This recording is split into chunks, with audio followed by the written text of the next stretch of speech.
पास है। दूसरी बात नीति, नीति है हमारी समाजवादी। समाजवादी नीति क्या बताती है? सामाजिक समरसता। समाजवाद क्या है? सामाजिक समरसता का सिद्धांत है, आर्थिक समता का सिद्धांत है और सर्वधर्म समभाव का सिद्धांत है।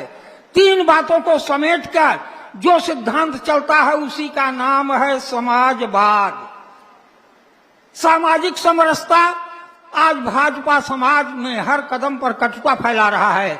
सामाजिक समरसता बढ़ाने के लिए हमें सिद्धांततः स्वीकार करना पड़ेगा, मानना पड़ेगा और व्यवहार में क्रियान्वित करना पड़ेगा कि हिंदू, मुस्लिम, सिख, ईसाई आपस में सब भाई भाई। क्या स्वीकार करना पड़ेगा? कि हिंदू, मुस्लिम, सिख, ईसाई आपस में सब भाई भाई। यह सिद्धांत क्यों चरितार्थ हो सकता है? युग पुरुष, युग के सबसे बड़े विद्वान स्वामी, जिन्हें आप स्वामी विवेकानंद के नाम से जानते हैं, उन्होंने कहा कहीं विरोध नहीं, आप अपने मजहब को स्वीकार कीजिए और दूसरे के मजहब का सम्मान कीजिए। क्या करना है? हर किसी का यह दायित्व है कि वह अपने मजहब को स्वीकार करे, कोई दिक्कत नहीं है। अपने घर में स्वीकार करे, सड़क पर कम स्वीकार करे और दूसरे मजहब का सम्मान करे। सामाजिक समरसता अपने आप आ जाएगी। जहां तक ऊंच नीच का भेदभाव है, यह भारत की सबसे बड़ी विडंबना है। भारत में स्वामी विवेकानंद ने यह भी कहा कि भारत का दुर्दिन, भारत का पराभव उसी दिन से आ गया जिस दिन भारत में अछूत शब्द आ गया। अगर भारत में अछूत शब्द न आता तो भारत निश्चित तौर पर कभी सोने की चिड़िया कहा जाने वाला देश आज दुर्दिन का देश बन गया है।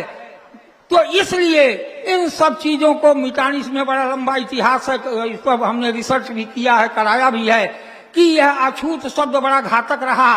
क्यों आया, कैसे आया, इस पर जाने में बड़ा समय लगेगा, लेकिन इसको मिटाना होगा। और यह मिटाने का काम समाजवादी ही कर सकते हैं और कोई नहीं कर सकता। भाजपा तो भाई कथनी करनी में अंतर नेताओं में होता होगा, सुना हूं, लेकिन भाजपा तो जस्ट उल्टा करती है। जो कहा जान जाइए उसका उल्टा होने वाला है।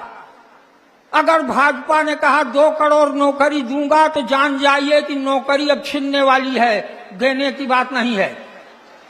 और देखा नहीं, अग्निवीर बन गए सब, नौकरी चली गई सेना की, अग्निपथ बना दिया, अग्निवीर बना दिया। अगर उन्होंने कहा कि 15 लाख देंगे तो ये जान जाइए कि आपके खाते में जो है वह जाने वाला है, चला भी गया तमाम लोगों का। चला किसके माध्यम से गया? कुछ चंद पूंजीपतियों के खाते में ट्रांसफर हुआ। अभी इसके पहले आपने सुना होगा 11 लाख करोड़ इन्होंने माफ कर दिया, जिसमें 11 लाख लोग करोड़पति हो सकते थे या 11 करोड़ लोग लखपति हो सकते थे। उतना चंद पूंजीपतियों का माफ कर दिया गया, किसानों का कर्जा नहीं माफ हुआ। मित्रों, तीसरी सबसे बड़ी महत्वपूर्ण बात है हमारे आदर्श डॉक्टर राम मनोहर लोहिया, समाजवादी चिंतक। 3 बातें हमने कहा, सामाजिक समरसता और आर्थिक समता।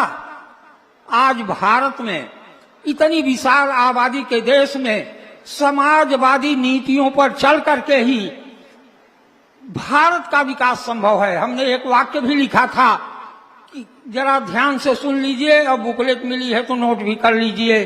विविधताओं से युक्त इस भारतीय समाज में शांति, सहिष्णुता, परस्पर भाईचारा के साथ सर्वधर्म समभाव एवं विकास की अवधारणा केवल और केवल संभव है अपने राष्ट्रीय अध्यक्ष माननीय अखिलेश यादव जी के नेतृत्व में समाजवादी नीतियों पर चलकर। अगर आपको विकासशील भारत देखना है, विकसित भारत देखना है, तो माननीय राष्ट्रीय अध्यक्ष अखिलेश यादव जी के नेतृत्व में समाजवादी नीतियों को स्वीकार करना पड़ेगा। क्यों स्वीकार करना पड़ेगा? क्यों? कि समाजवादी नीतियों के द्वारा ही समाज में आर्थिक समता और धार्मिक सहिष्णुता का सिद्धांत लागू हो सकता है। हमें आवश्यकता है ऐसे नेता की, ऐसी सरकार की। क्यों आवश्यकता है?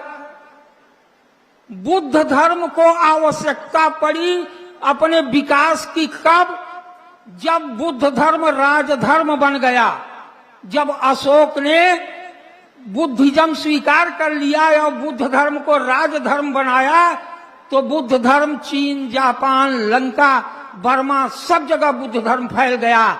हम समाजवादियों को आवश्यकता है, समाजवादी विचारकों को आवश्यकता है कि हम अपनी सरकार बनावें और प्रदेश और देश की सत्ता अपने राष्ट्रीय अध्यक्ष आदरणीय अखिलेश यादव जी के हाथों में सुरक्षित करके अपनी नीतियों का विकास कर सकते हैं।